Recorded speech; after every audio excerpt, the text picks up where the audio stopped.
Hi friends, welcome. My name is Baron and this is my channel where I talk about some book stuff. I'm the Book Baron. Welcome in. So today we are wrapping up June. This has been a month of DNFing, like so much. For every book that I read, I've DNF'd two others. It's really bad. So I'm going to be doing my wrap up in two parts because I have a really busy work schedule once again. Are we shocked? I don't think so. Not at this point. That's why I'm doing this. So I will transition midway through here. All that to say, I don't know how many books I've read. I don't know how many books I've DNF'd. All I know is it's quite a bit at this point, but let's get into things and start things off with a bang. We have A Little Unstable by Elle Mitchell. This is on KU. It's a standalone. It's a realistically toxic romance. It's like friends to lovers to enemies to lovers. It's a little bit messy. There's some bullying and it's a new adult. Mila ends up moving in next door to Tristan in high school and they hit it off right away, but things quickly go hot and cold after that before they fully go cold. But good news, Tristan is moving out and going to college, so Mila's finally going to be able to get away from him, and Tristan is now free of this small town. He's really felt suffocated and he really hates it. However, that separation ends up being very short-lived because not only do they end up going to the same college, they end up in the exact same class,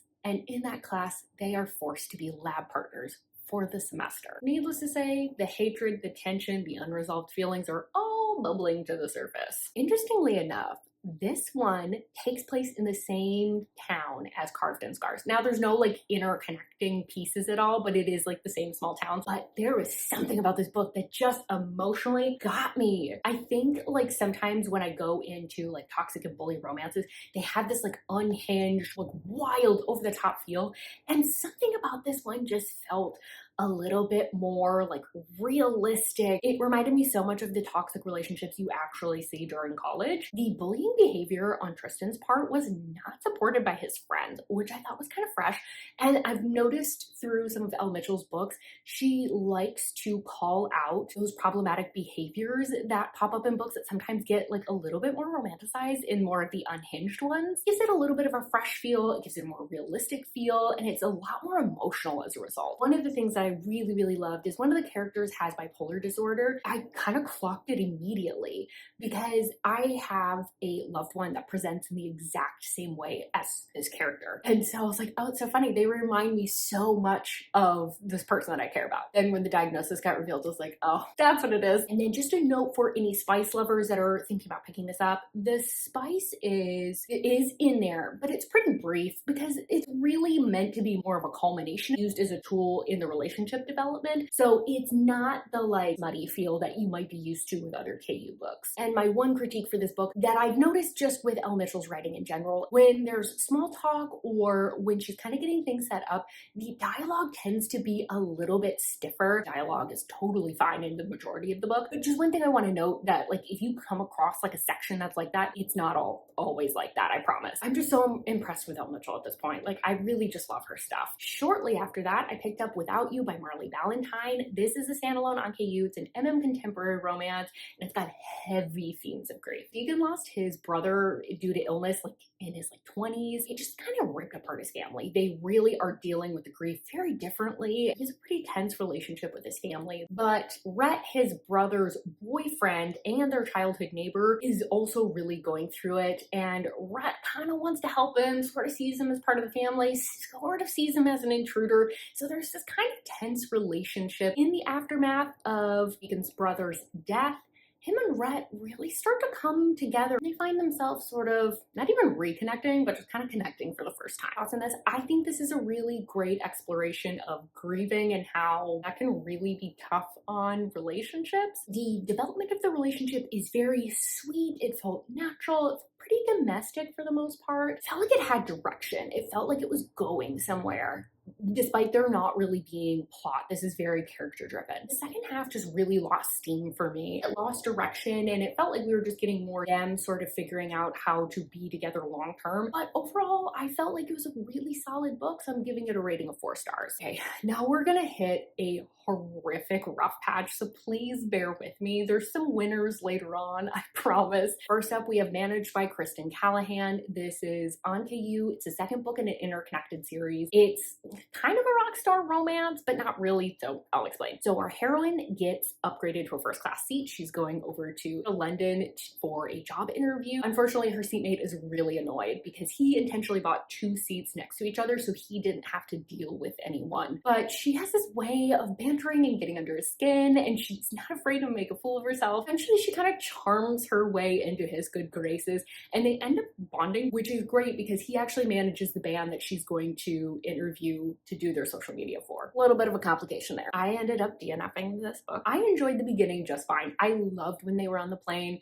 The banter was fun. I did get a little bit of secondhand embarrassment because, like I said, the heroine is not afraid to make a fool of herself. But once they landed and were working together with the band, I just kind of constantly felt myself rolling my eyes. We find out that she sort of has a connection to some people in the band, so they don't like her. And that situation, I was like, seriously? Then we find out that our hero, this buttoned up billionaire type of man, he's an underground fighter to get out his rage. Come on. The hero's internal dialogue half the time was just about how horny he was for the heroine, and I don't want to hear about every dick twitch. I just realized when I was like halfway through, I just don't care.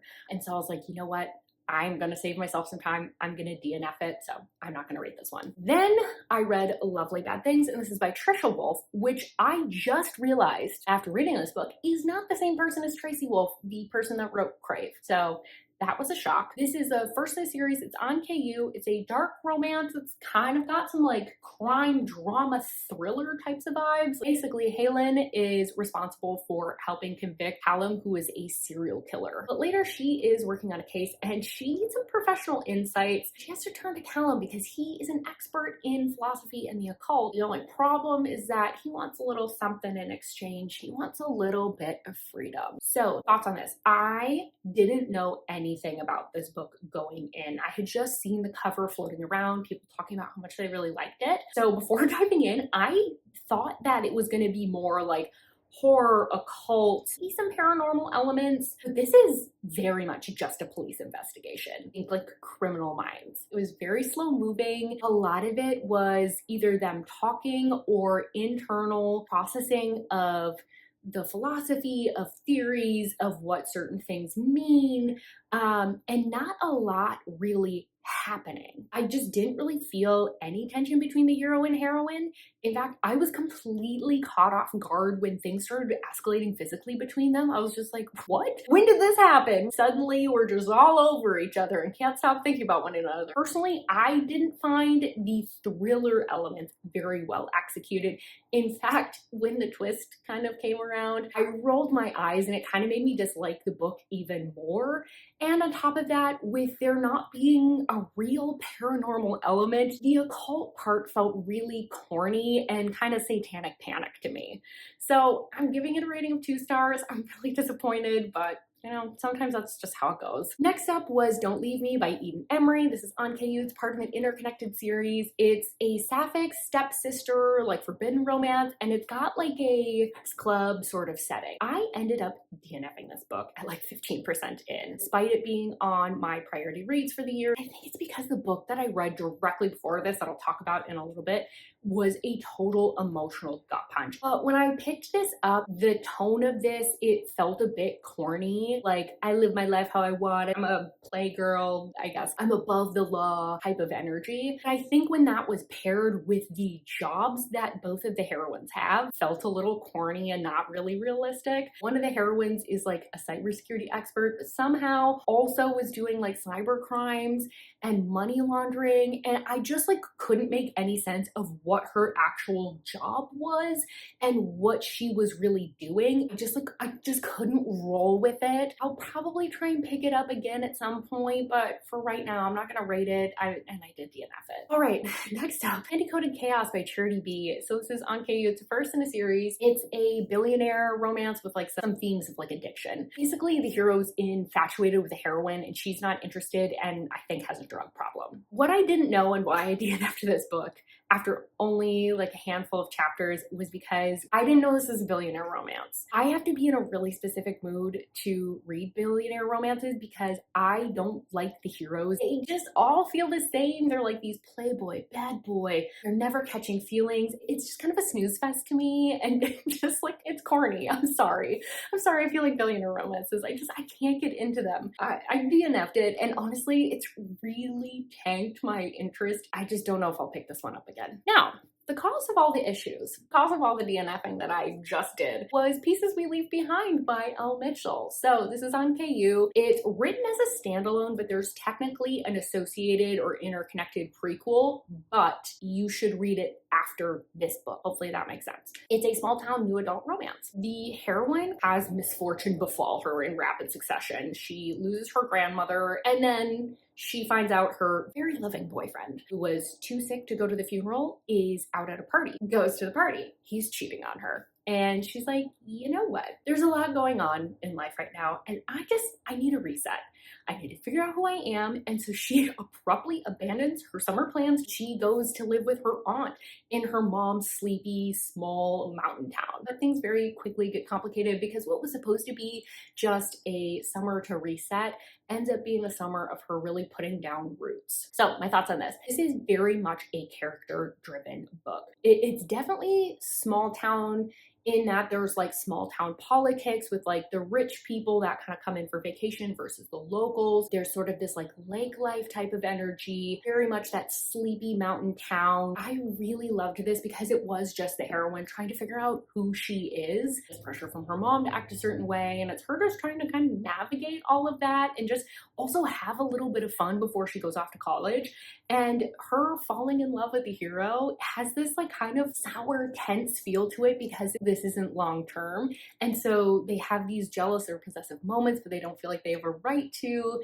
And yet they're acting for all intents and purposes in a very relationship type of way, but they won't put the label on it because it's just supposed to be fun. So it does have like some tension with the relationship, even when hero and heroine are together. And then I really like how the third act conflict occurred. One of the main characters gives a really unfair ultimatum that, once again, Elle Mitchell liked to call out that would normally be romanticized or framed as justified. It gets called out for being a shitty ultimatum. I just love that Elle Mitchell has that little quality to her books because it just sets her apart. Once again, there are some areas where the small talk is a little bit stiff and feels a little bit awkward, but it doesn't continue through the book. I will say, out of all of Elle Mitchell's books, this is probably my least favorite, but that's not saying much because I loved this still. So it's probably like a 4.5 instead of a 5-star. Regardless, Elle Mitchell's definitely like auto-buy, auto-read author for me. Then I moved on to Crimson Crown. Oh, it's okay, sweetie. Poor past me. She's good at other things, I swear. Just not figuring out what the title is of these books. So it's Crown of Crimson, not Crimson Crown, in case you're ever wanting to look this book up. That's the correct order of words. Okay, back to it. This is by Karina Halley. This is on KU. It's a second book in an unfinished series. I think before I thought it was a duet, and someone corrected me, so thank you for that. It's a dark fantasy romance with some like Finnish mythology, and it's got like a little bit of a captive feel. So I don't spoil anything. I'll tell you about the first book. Anna's estranged father ends up passing away, so she travels to a remote area in Finland in order to attend his funeral, but things feel off immediately. And then when she discovers that her father's body is missing, she ends up teaming up with Rasmus, her father's apprentice, and he really ends up filling her in on what's really going on here, which is that her father is a very powerful shaman who actually isn't dead.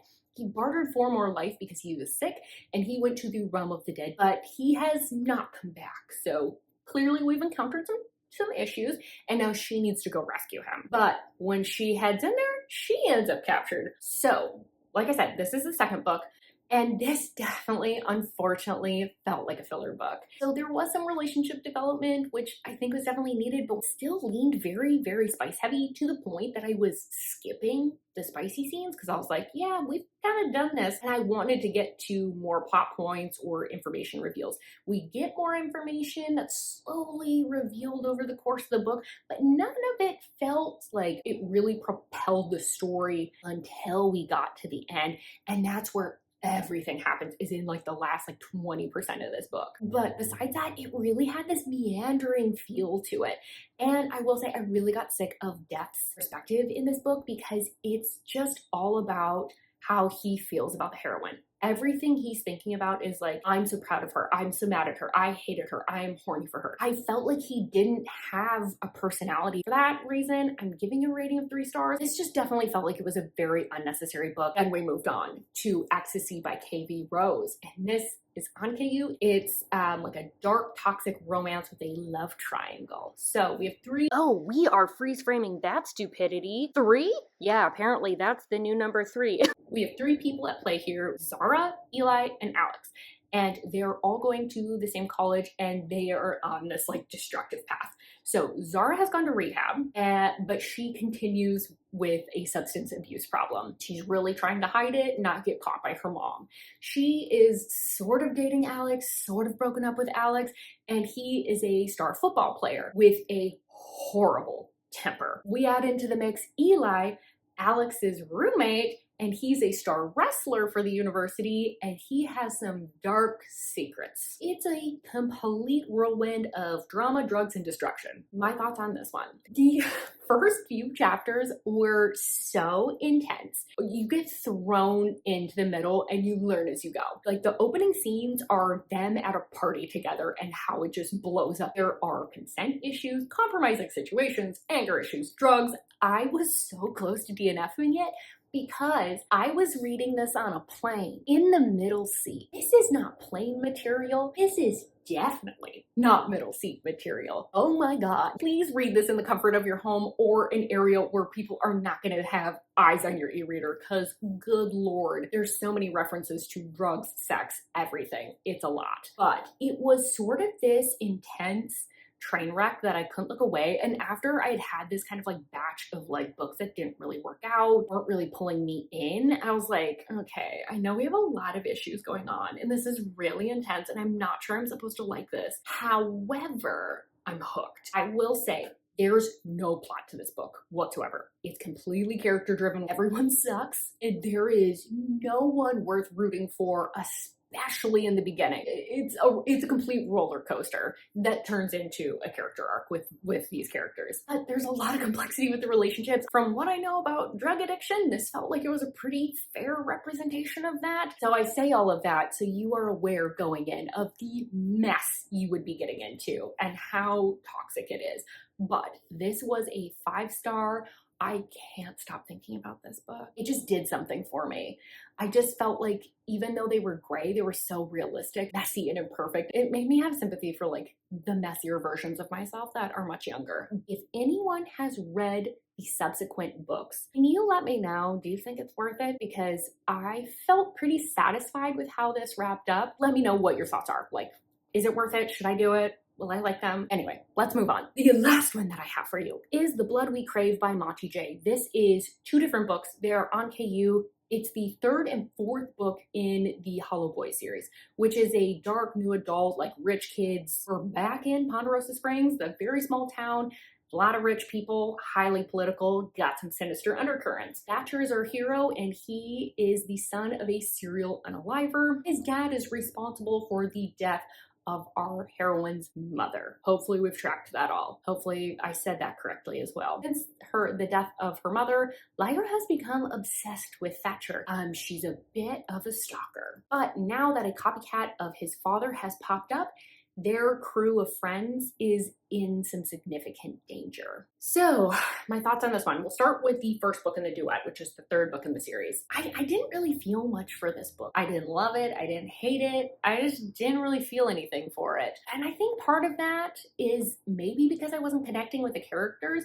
Lyra, I was hoping was going to be like the silent, but like a little bit not so. But she didn't really feel that way. Like she had the stalker obsession thing, but she she felt very meek and unsure and naive. She honestly had a little bit of a different feel to her in this book than she has in the past book. So I don't know what element was missing. Thatcher, I really didn't feel any attachment to. And I think it's just because his character felt a little bit basic. He's kind of the typical damaged hero. He pines for the heroine secretly. He has to keep his emotions in check because that's what daddy trained him to do. And I think because I didn't really find him that interesting, and Lyra is obsessed with him. She was telling me how obsessed and into him she was, but I didn't really feel that. And it kind of started to feel a little bit pathetic because she was pining so much after him and he rejected her so much. I liked it, but it wasn't anything to really write home about. The second book was definitely more interesting. It was a lot more of a fun ride. I loved that there was some forced proximity. I felt like Lyra and Thatcher were on a little bit more even footing finally, that she had kind of developed a little bit more of a sense of self. I just feel like this would have been so much better if it had been edited down into a single book, because I just don't think that there's enough like plotting or character or relationship development to really justify the fact that there's two books that are both over 300 pages. The first book in the duet, I would rate a 3, and the second book, I would rate a 4. So that's what I've read for June so far. I will pop back in with the rest of my reads in a second. See you soon. All right, and I'm back. So I tried to keep everything as similar as I possibly could, but it is much hotter today, so I'm much sweatier. I did read quite a bit. I will warn you, I did DNF a lot again. I think I'm either on the verge of a slump, or it's because I've just been stressed and have limited free time, and so I feel like I've just been getting pickier. I can't really tell. Maybe it's some combo of the two, but regardless, there's a lot more DNFs, but I also have quite a few good ones. So let's get things started with Still Beating by Jennifer Hartman. This is a reread for me. It's on KU, it's a standalone. It's a captive, dark romance, sisters, fiancés, like enemies to lovers situation. I think I had too many S's in there. But the heroine Cora has never gotten along with her older sister's fiance, despite them having been together since high school. They end up going out for a celebration. I think it's someone's birthday, and the heroine is the last one to leave, and she finds herself in a bit of a pickle because her purse is stolen, and now she's been calling around and no one's picking up. So she finally calls Dean, her sister's fiance. He begrudgingly gets out of bed and agrees to go pick her up. Unfortunately, this leads to them being the target of a serial unaliver who ends up taking them captive. As I said, this is a reread, and I gotta say, it still hit. I felt even more for the hero and heroine and their journey. I really felt like I sympathized with both of them and just everything that they were going through. I felt like I really felt Dean's story even more, really seeing how much he was really going through it. I feel like I always focused on Cora before. Beginning, I will warn you, there's definitely like this not like other girls quality that Cora has to her that dissipates throughout the book. So I know that that's gonna bug some people. She also has this kind of like reactive, immature nature, but I just really loved seeing those moments of him showing up for her and being loving in her life prior to this, but her just kind of being blinded by her hatred of him. And so she wasn't really like clocking in on it. This is still so good. It's definitely not as dark as I remember, I think just because I've read much darker stuff. Keeping my rating of 5 stars. Next up, speaking of DNFs, Unorthodox by KV Rose. So this is on KU. I think it's an incomplete duet. I can't really tell. It's marked as the first in a series on Goodreads, but there's no second book. So I'm assuming there's another one coming. I don't really know. But regardless, it's a captive mafia dark romance. The heroine has grown up in the mafia lifestyle. She has not been treated well by her father at all. She kind of knows that she's a pawn for him, and when he has a deal go wrong, he ends up putting her up as collateral while he tries to scrounge together the money. Now, she thinks she's going to be able to handle it, but it turns out the business associate is much worse than she imagined. Oh, this was such a hard one, and I still go back and forth on whether or not DNFing was the right decision. I felt like I was kind of constantly questioning whether I should DNF the book throughout the entire thing. At times, I really felt like it had my attention and I was really gripped by certain scenes, and then other ones, I found myself really frustrated because I didn't really understand the character's motivations. Like, the hero, I couldn't get a read on him. I couldn't figure out what he wanted from the heroine, how he felt about her. Is she a pawn? Does he have feelings for her? I just feel like I didn't have enough insight into either his thoughts or his feelings or anything to really understand like what his moral compass even was. The other thing that really frustrated me was that we would have scenes where the characters would interrupt the scene while like something's happening, right? Like we're mid-action, and then all of a sudden they would start thinking about something in the past for pages. I would either lose track of what's happening in the present, or I was so annoyed I wasn't able to figure out what was going on in the present scene that I got annoyed with the past timeline. I just wanted to get back to that. So just regardless, it was annoying to read. And honestly, I kind of ruined any tension that happened in either of the scenes. Another thing that kind of like was eating at me was that I feel like there was attempts to make the hero feel sympathetic, and because he is so monstrous, right? So I think there was some attempts to kind of soften him with giving him a sad backstory, but I'll be honest, I just didn't care.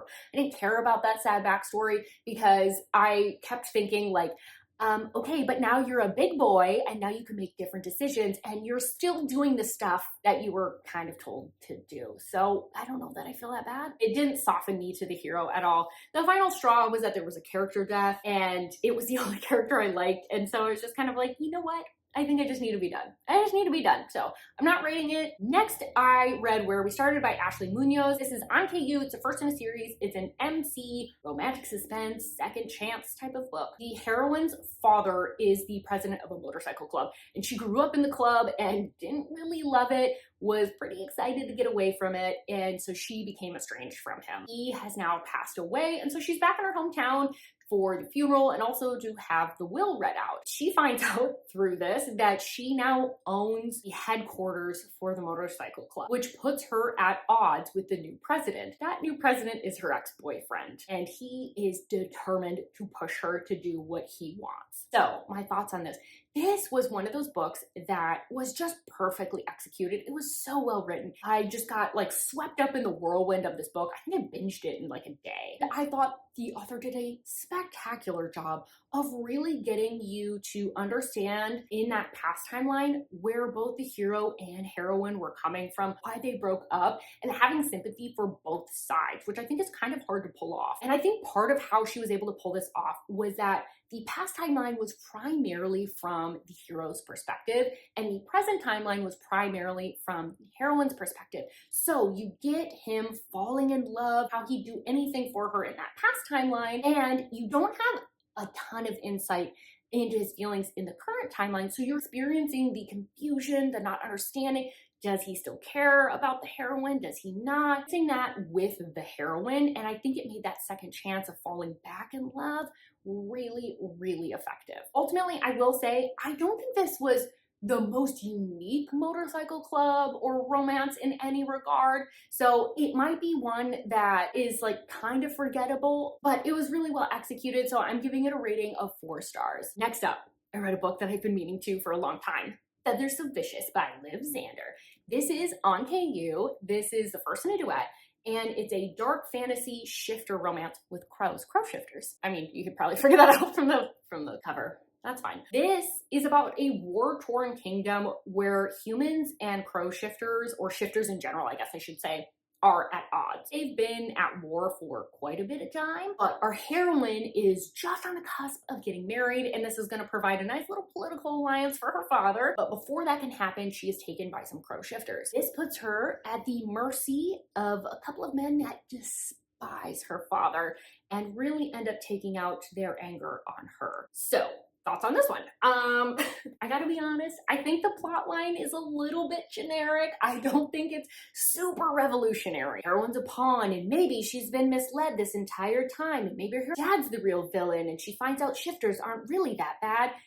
You know what I'm talking about. Like, you've read that kind of story before. I think what does make this unique is that it is crow shifters, which just makes for a really different world, different things culturally with that. You know, you don't have packs and stuff like that. And they actually don't turn into one crow. They turn into like, I was going to say a herd. They turn into like a murder of crows. When they shift, they refer to themselves as we, which I just thought was really cool. I also felt like the use of foreshadowing was really well done in this book. I really appreciated it, especially with the heroine's interest in some of those like darker kinks. I really thought that that was necessary because it was honestly something that she would have enjoyed regardless of who her partner was. It wasn't something that the love interest was forcing upon her, especially because he is so vengeful and he is initially doing it to try and cause her pain, not pleasure. But I will note, these characters, oh boy, are they chronically horny. So if that bothers you, there's a lot of that. It does leave off on a cliffhanger because it is part of a duet. I think for my enjoyment, I would rate it as a 4-star. I think if I was to be more objective, it's probably closer to like a 2.5, 3-star.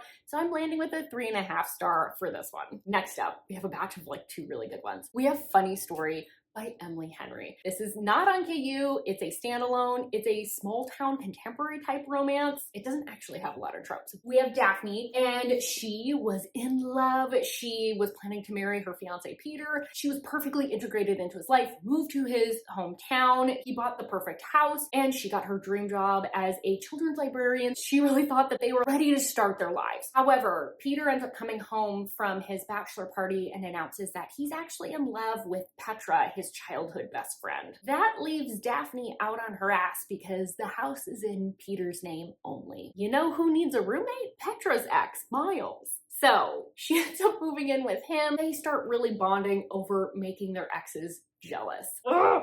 I want to squeal with this book. So I had really fallen out of love with Emily Henry. I enjoyed People We Meet on Vacation. I loved Beach Read. Book Lovers was good. And then I read Happy Place and I was like, oh, I think we are diverging. What I like out of Emily Henry's books is not what she's writing anymore. And I was so disappointed. I took a chance and I read this book and I'm so happy I did because it reminded me so much more of Beach Read because the romance is the focus. We don't have other characters and other relationships that are taking over. The primary focus is the romance. We do have sort of that chick lit element, right, where we have the processing of grief, of complex family relationships and all of that.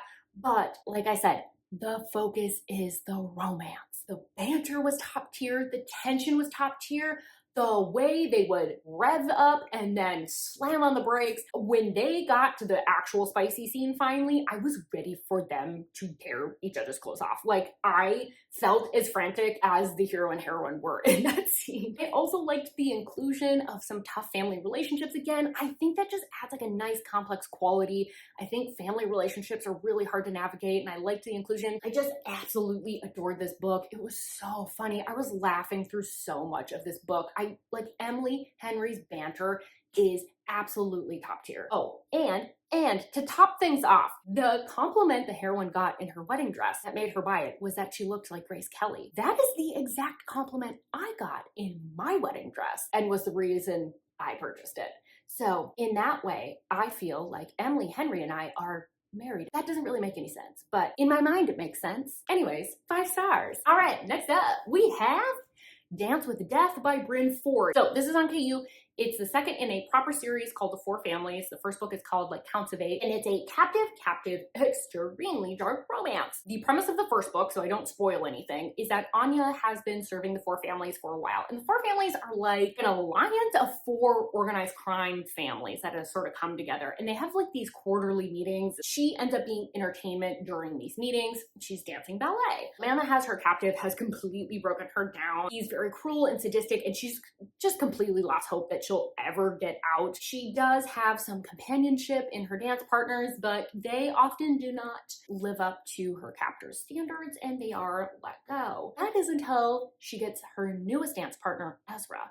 And she is tasked with, once again, breaking him in and training him for an upcoming performance. The problem is that Ezra is not breaking. And in fact, they're starting to form some sort of bond. In this house, forming bonds, very dangerous and could ultimately be their downfall. For this second book, the main characters spend a lot of time apart, but somehow I still sort of felt like the romance was focused. I felt like there was relationship development still, so it didn't bother me as much as it does in a lot of other books. I have to say, this one is darker and more violent and even more twisted and even more hopeless than the first book, which I didn't think was possible. I really just at every turn had no idea what was going to happen. It was so addictive to read. It kind of almost feels like somewhere between like a thriller or a horror because of things are just so tense. My heart rate was up the entire time I was reading. Like, I don't think it was ever like a normal like human resting heart rate. But between reading this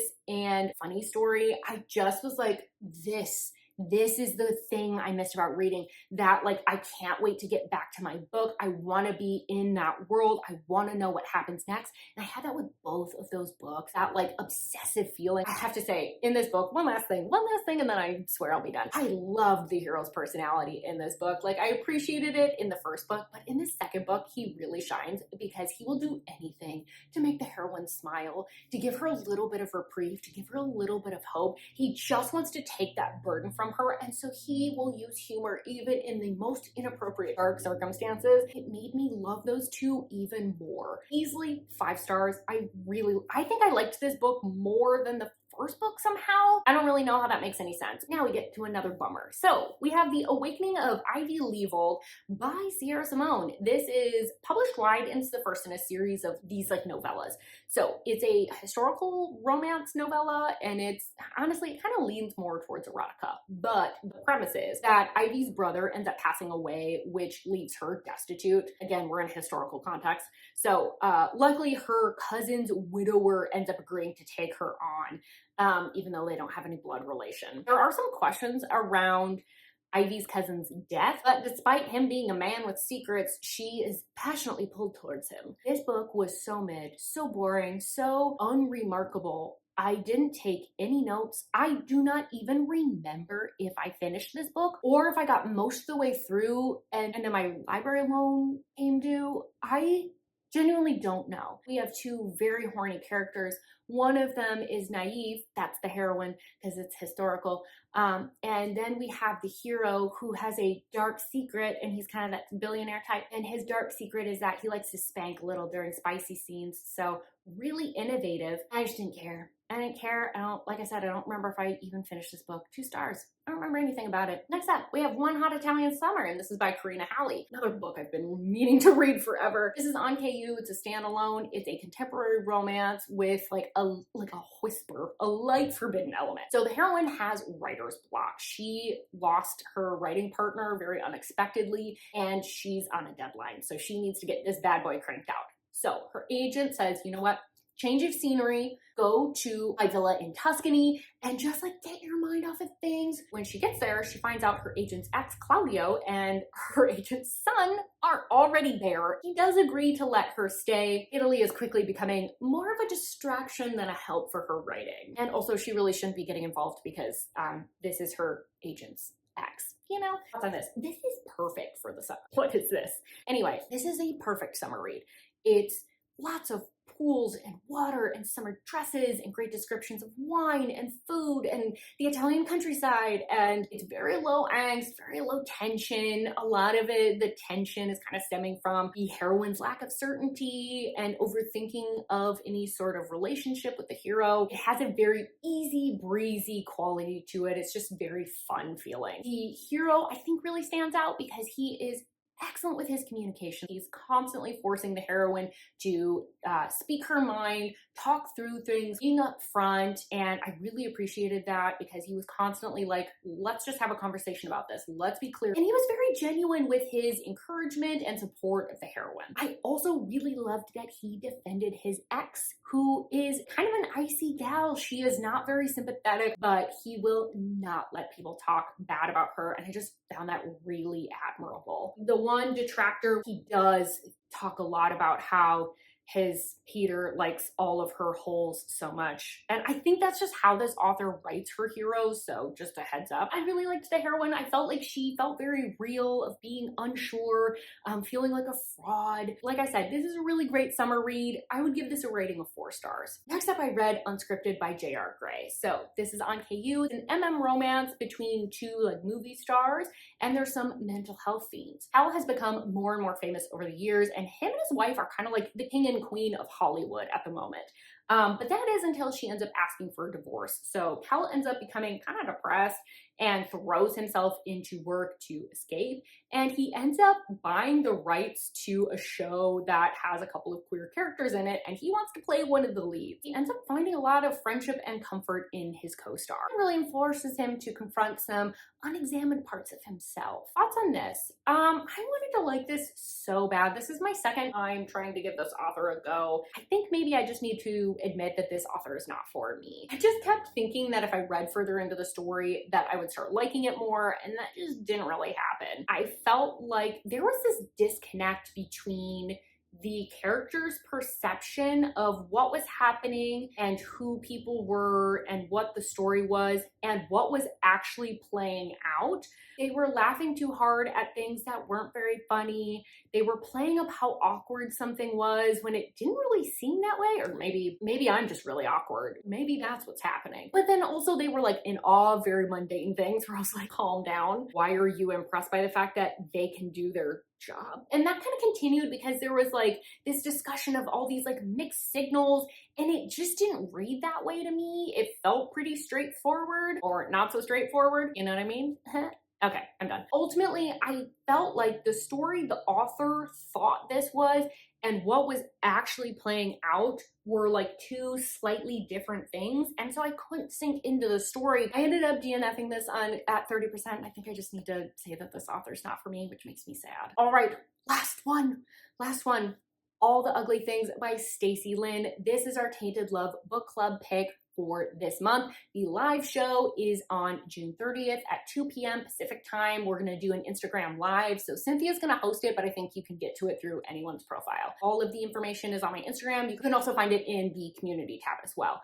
But this is on KU. It's a first in a duet, and it's not as dark as our usual stuff. Basic overview of this is that the heroine was wrongly convicted. Well, she ends up pleading guilty to something she didn't actually do and is sent to prison for 10 years. Now, she ends up getting out early. She is paroled, and she's trying to get her life together, but she's been cut off from everyone in her life. Turns out that someone in the community is starting to take an interest in her and wants to help her out. Can't quite convince her to take his help, so he ends up sending his son instead to try and persuade her. I will give some very brief thoughts, but I'm gonna save most of them for the live show. But let's just say this one I don't think is for me. It's not my personal taste. That is all I have for the month. I would love to hear from you. What did you read? What did you love? What did you hate? Were you disappointed by anything? Did you get to new releases? I want to hear all about how your June reading went. Don't forget to like this video if you liked it. Subscribe if you want more content from me. I really, really hope I see you on my next video. Bye-bye.